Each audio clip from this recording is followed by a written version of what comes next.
On July 16, viewers around the world will eagerly tune into the premiere of the 7th season of Game of Thrones. That phrase, viewers around the world, hasn't applied to television premieres before. For most of its history, television has been a profoundly national medium.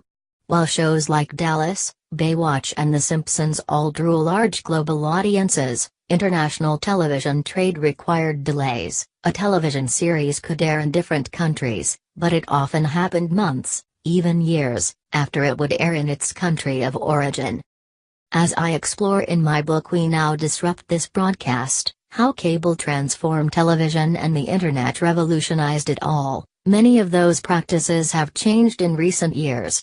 It's now possible for a series to release new episodes for viewers around the world, and the result is a global watercooler, a shared media culture that transcends national boundaries. While you might think that Netflix or Amazon Video would have an advantage, it's an HBO show, Game of Thrones, that's at the forefront of this phenomenon. Building a global fan base. Even in a golden era of television production, Game of Thrones stands out. HBO spends lavishly on the series, beyond what most other networks can afford, and the result is a visually breathtaking product. Its fantasy setting takes place in a world that isn't geographically or culturally distinctive to the US, which also broadens audience appeal. Television shows that aren't country-specific, miniseries such as the Odyssey and Gulliver's Travels tend to be among the most successful in international trade. There was also a built-in global fan base from the popular series of novels that inspired the show. Game of Thrones, however, didn't start out as a global blockbuster. HBO debuted the show in 2011 for its US cable channel. Following standard practice, the network sold the series to channels around the world that would air the series with the typical delay. For example, Canal Plus airs it in France, Sky Atlantic airs it in Italy, and Foxtel airs it in Australia. There are also several HBO-branded channels around the globe such as HBO Canada, HBO Central Europe, and HBO Asia. Some are owned fully or in part by HBO's parent company, others just license the name. By 2014, Game of Thrones had become the network's biggest hit. But as the show's popularity grew, so did its rates of piracy. While unauthorized access of video is difficult to measure with certainty, many called the series the most pirated show in the world. How HBO pulled it off. We'd expect changes wrought by the internet to have played a key role. They did, but not in the way you'd expect. HBO didn't use the internet to distribute Game of Thrones to subscribers around the world like Netflix and Amazon Video have done with their series. Instead, the internet was important to the series' global growth because of the opportunities it gave fans to interact with one another.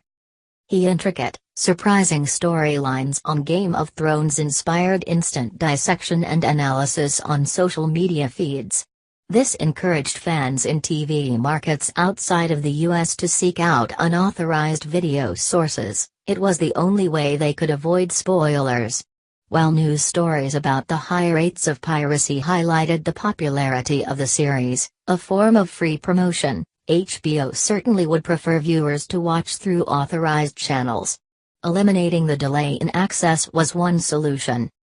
In 2015, just before the start of its 5th season, HBO announced that it had deals in 170 markets around the world to air new episodes simultaneously with its US broadcast. This was not unprecedented. Doctor Who did the same in 2013 with a 94-country simulcast in honor of its 50th anniversary, a one-time event. Arguably no network other than HBO could have pulled it off. Because HBO is both the producer and distributor of the series, it can adjust the timing of its international availability. Making shows, the job of studios, and presenting them to audiences, the job of channels, are two different businesses, and their interests don't perfectly align. If a different studio produced Game of Thrones for HBO, the studio might be too concerned that the simulcast would diminish its ability to sell the series to other distributors. Moreover, HBO had significant international reach and relationships that provided it with a direct pipeline to viewers outside the US. Not the new normal, for now. While HBO has shown that global TV blockbusters are now possible, they aren't likely to become common practice. Internet distributed services that are building a global subscriber base, such as Netflix and Amazon Video, have a clear advantage in this regard. They have customers around the world and can act as the producer and distributor of their series or negotiate for worldwide rights. It's notable, however, that neither has succeeded in creating a true blockbuster hit. For example, Netflix's Marco Polo had a huge budget and a premise that appealed to audiences around the world. But it never caught on. While blockbusters can be incredibly lucrative, there's no magic formula for making one.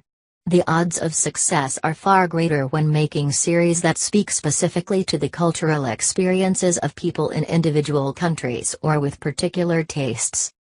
Once Netflix and Amazon Video have firmed up a strong subscriber base outside of the US with local programming, look for them to also wade into the risky, but rewarding, business of global blockbusters.